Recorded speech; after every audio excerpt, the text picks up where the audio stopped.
जीवन दान। राजस्थान के नागौर जिले के पास बसा एक साधारण और छोटा सा गांव, जहां की गलियां धूल से भरी थी, लेकिन एक घर ऐसा था जिसमें हर सुबह शंख, घंटियों और भजन की मधुर गूंज सुनाई देती थी। उस घर में रहती थी एक सीधी सादी लेकिन अपार श्रद्धा से भरी लड़की राधिका। राधिका का जीवन अत्यंत सरल था। सुबह उठकर श्याम बाबा की पूजा, फिर घर के काम और शाम को गांव के बच्चों को पढ़ाना। उसके माता पिता भी ईश्वर भक्त थे, लेकिन राधिका में श्याम बाबा के लिए जो प्रेम था वह कुछ अलग ही था। वह उन्हें देवता नहीं, अपना सबसे करीबी मित्र मानती थी। राधिका की भक्ति बचपन से ही अद्भुत थी। जब वह केवल 7 वर्ष की थी, तब एक बार उसके पिता को तेज बुखार आया और कोई उपचार काम नहीं आ रहा था। राधिका ने बाबा श्याम की तस्वीर के आगे दीपक जलाया और पहली बार अपने शब्दों में प्रार्थना की, श्याम बाबा, पापा को ठीक कर दो, मैं रोज आपके लिए फूल चढ़ाऊंगी। अगले ही दिन बुखार उतर गया। उस दिन से राधिका के हृदय में भक्ति का बीज जम गया और वर्षों में वह एक विशाल वट वृक्ष बन गया। एक दिन गांव में सूचना आई कि शहर से एक बड़ी कंपनी सड़क निर्माण का ठेका लेकर आ रही है और जिनके खेत बीच में पड़ेंगे उन्हें हटाया जाएगा। राधिका के पिता के पास बस वही एक खेत था जिससे उनका गुजारा चलता था।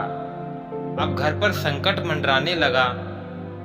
राधिका ने फिर बाबा के आगे विनती की, बाबा, खेत चला गया तो रोटी कैसे चलेगी? आपकी शरण में हूँ। रात को राधिका को सपना आया। श्याम बाबा घोड़े पर सवार होकर आए और बोले, जब तक विश्वास रहेगा रास्ते निकलते रहेंगे। सुबह उठते ही उसने देखा कि उनके खेत को सड़क से बचा लिया गया था। नक्शे में बदलाव हो गया था। गांव के लोग बोले यह चमत्कार है। समय बीतता गया। राधिका अब 20 वर्ष की हो चुकी थी। पढ़ाई खत्म करके वह गांव के छोटे से विद्यालय में बच्चों को निःशुल्क पढ़ाती थी। उसका विवाह तय करने की बात चली, लेकिन उसने स्पष्ट कहा, मैं श्याम बाबा को अपना सब कुछ मानती हूँ। जब उनका इशारा होगा तभी कुछ होगा। गांव वाले उसे टोकते थे, अरे बेटी, भगवान विवाह नहीं करते। पर वह मुस्कुराकर कहती, श्याम बाबा तो मेरे जीवन के सारथी हैं। एक दिन राधिका के पिता खेत में काम करते हुए अचानक बेहोश हो गए। सीने में दर्द था। गांव के डॉक्टर ने हाथ खड़े कर दिए, ये दिल का दौरा है, तुरंत शहर ले जाना होगा। पर शहर 60 किलोमीटर दूर था। कोई साधन नहीं, न गाड़ी न पैसे। राधिका घबराई नहीं। वो सीधा अपने कमरे में गई और बाबा श्याम के आगे बैठकर रोने लगी। बाबा, अगर मेरी भक्ति सच्ची है तो आज मेरे पापा को कुछ नहीं होगा। मैं आपकी पनाह में हूँ। आप नहीं बचाओगे तो कौन बचाएगा? और तभी गांव के ही एक युवक विवेक, जो शहर में नौकरी करता था, अचानक गांव पहुंचा। उसने कहा, आज न जाने क्यों दिल किया कि गांव आने का। ट्रेन पकड़ ली। अब समझ आ रहा है क्यों बुलाया। उसने बिना देर किए अपनी बाइक निकाली और राधिका के पिता को अस्पताल ले गया। वहां तुरंत इलाज शुरू हुआ। डॉक्टर ने कहा कि अगर थोड़ी भी देर हो जाती तो जान नहीं बचती। ये चमत्कार ही है। पिता की हालत सुधरी और कुछ ही दिनों में वो ठीक होकर घर लौटे। गांव में चर्चा फैल गई। श्याम बाबा ने राधिका की पुकार सुन ली। राधिका की माँ की आंखों में आंसू थे। वो अब जान चुकी थी कि राधिका की भक्ति कितनी महान है।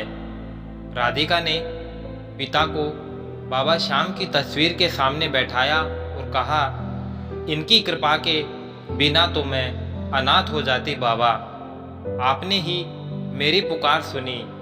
उस दिन से पूरे गांव में बाबा श्याम का दरबार सजने लगा। राधिका के घर में रोज भजन कीर्तन होने लगा। विवेक, जिसने उस दिन मदद की थी, अब अक्सर राधिका के घर आने लगा। वह भी बाबा श्याम का भक्त था। धीरे धीरे राधिका और विवेक के बीच एक भावनात्मक रिश्ता बनता गया, परंतु उसमें वासना या आकर्षण नहीं, केवल भक्ति, समझ और सच्चाई थी। एक दिन विवेक ने राधिका से कहा, अगर तुम्हें मंजूर हो तो मैं इस जीवन को तुम्हारे साथ बाबा की सेवा में बिताना चाहता हूँ। राधिका चुप रही, फिर बाबा श्याम की मूर्ति की ओर देखा और जैसे कोई भीतर से बोला कि स्वीकार कर लो, यह मेरा ही भेजा है। राधिका और विवेक का विवाह बड़े सादे तरीके से बाबा श्याम के मंदिर में हुआ। कोई तामझाम नहीं, कोई दिखावा नहीं, सिर्फ भजन, श्रद्धा और सेवा की भावना। दोनों ने मिलकर गांव में एक श्याम सेवा केंद्र की स्थापना की, जहां गरीबों को भोजन, शिक्षा और इलाज की सुविधा दी जाती। राधिका बच्चों को पढ़ाती और विवेक बाहर से संसाधन लाकर सेवा को मजबूत करता। आज भी गांव में जब कोई संकट में होता है तो वह राधिका दीदी से आशीर्वाद मांगता है और राधिका मुस्कुराकर कहती है, मैं तो केवल पुकार हूँ, सुनने वाले तो बाबा श्याम हैं। अगर भाव सच्चा हो तो कोई भी पुकार अनसुनी नहीं जाती।